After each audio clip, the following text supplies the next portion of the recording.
Silipin naman natin ang mga naging kaganapan sa pagtatapos ng 2025 National Kickboxing Championship kamakailan sa Combat Sports Center sa Tagaytay City. Para sa detalye, narito ang report ni Paulo Salamate.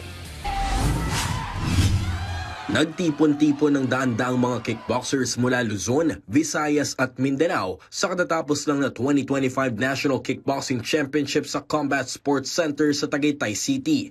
Simula day 1 hanggang huling araw ay nagpasiklab ang mga Pinoy kickboxers para sa Assam na mapabilang sa national team na lalaban para sa magaganap na 33rd Southeast Asian Games ngayong Disyembre sa Thailand. Ito kasi ang isa sa mga kompetisyong pagbabasihan ng mga coaches kung karapat dapat pa ang ilang mga kasalukuyang miyembro ng national team na isabak sa major events ngayong taon o kung panahon na para palitan ng mas deserving na atleta ang iyong pwesto.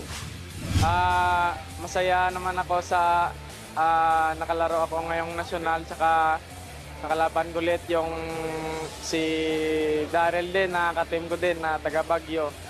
So, ano po to, yes po, tune up po ito para po sa SEA Games po.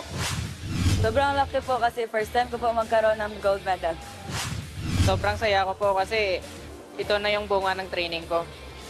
Pinaghirapan ko to para makuha yung ginto na to. At sana pag mag-international, makakuha pa ako ng ginto.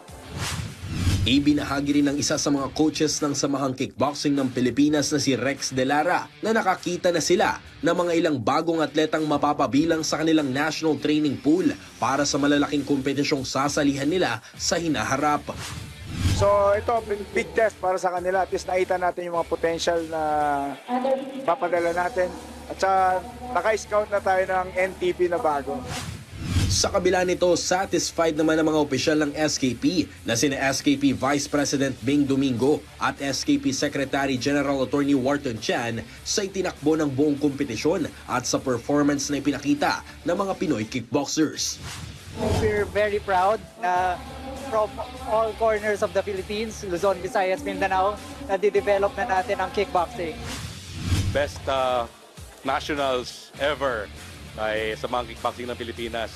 Kita natin from all parts of the country, lahat nag-improve, lahat sources na ng ating national athlete.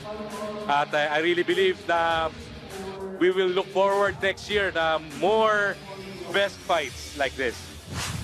Magpapatuloy ang pag-ensayo ng National Kickboxing Team kasama ang mga ilang napiling bagong atleta para sa training pool upang paghandaan ang World Boxing Championships ngayong Nobyembre sa Abu Dhabi bago sumabak sa Thailand SEA Games ngayong Disyembre. Paulo Salamatin para sa Atletang Pilipino para sa Bagong Pilipinas.